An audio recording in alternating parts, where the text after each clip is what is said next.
While cultural transformation laid essential groundwork for our 4 case studies, they still faced a fundamental challenge: securing billions in development capital without sacrificing their economic sovereignty. This challenge is where most developing nations falter. The conventional development financing playbook typically leads to a predictable tragedy: spiraling debt that eventually triggers IMF intervention, austerity programs, and the surrender of economic policy making to external creditors. The statistics are sobering. Over 60% of low-income countries are currently in debt distress or at high risk of it, according to the IMF. What makes our 4 nations remarkable is their implementation of ambitious development agendas while avoiding debt traps. They funded infrastructure projects, educational systems, and innovation ecosystems without mortgaging their future. The challenge was particularly acute given their initial positions: limited collateral, uncertain credit histories, and in Rwanda's case, a recent history of conflict that made traditional lenders extremely cautious.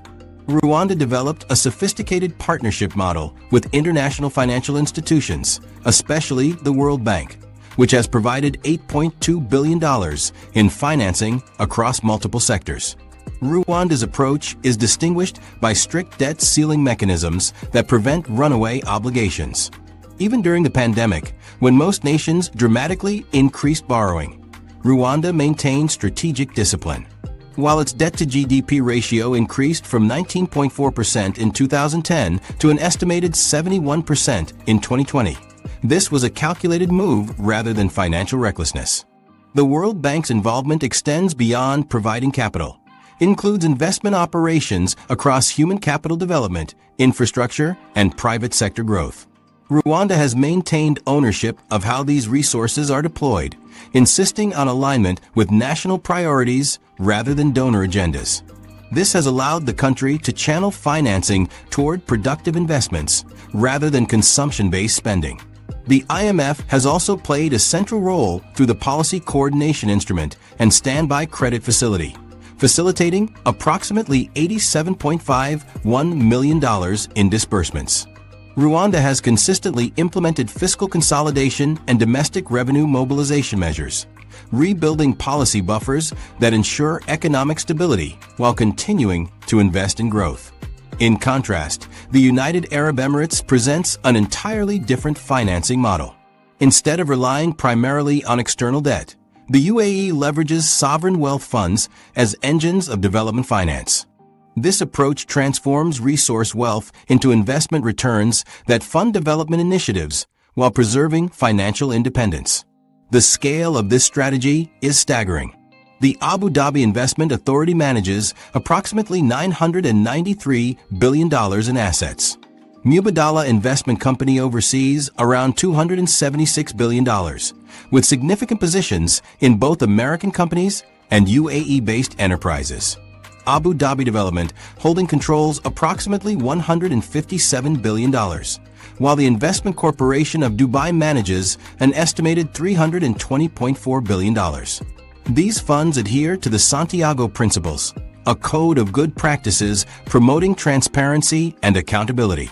Rather than becoming vehicles for corruption, these sovereign wealth funds function as professional investment entities that generate returns while advancing strategic national interests. This approach has funded ambitious infrastructure and diversification initiatives without accumulating debilitating external debt.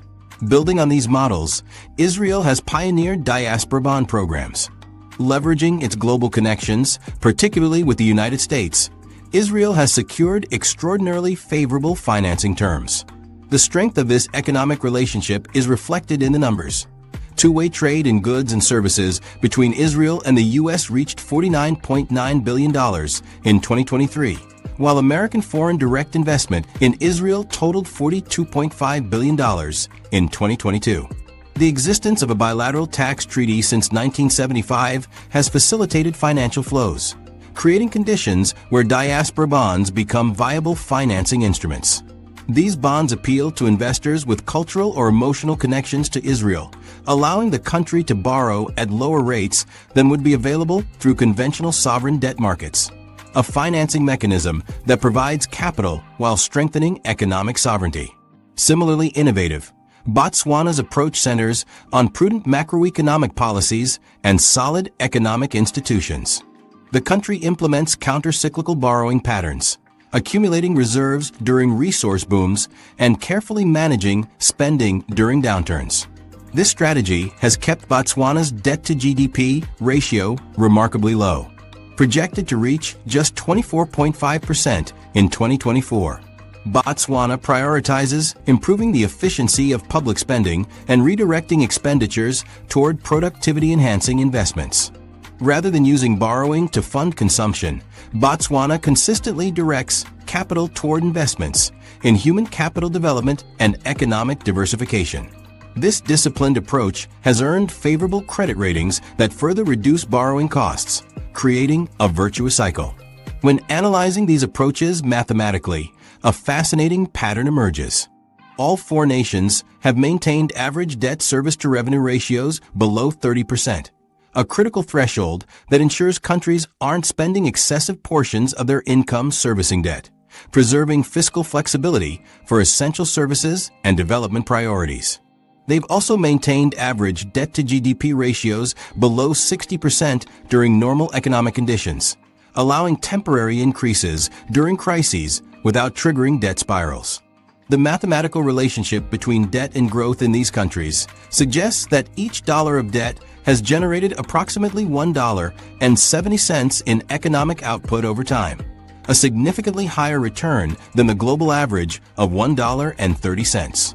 This efficiency in converting borrowed capital into productive output represents the true genius of their approaches. Three critical principles emerge from these diverse strategies. First, these nations maintained clear hierarchies of capital allocation, directing financing toward investments with demonstrable returns. Second, they created institutional buffers between political pressures and financial decision-making, reducing the risk of economically unsound expenditures. Third, they diversified financing sources rather than becoming dependent on any single creditor or funding mechanism. These approaches demonstrate that developing nations can secure substantial development capital without surrendering economic sovereignty. By maintaining disciplined borrowing practices, creating sovereign wealth mechanisms, and prioritizing productive investments, nations can fund ambitious development agendas while preserving future prosperity.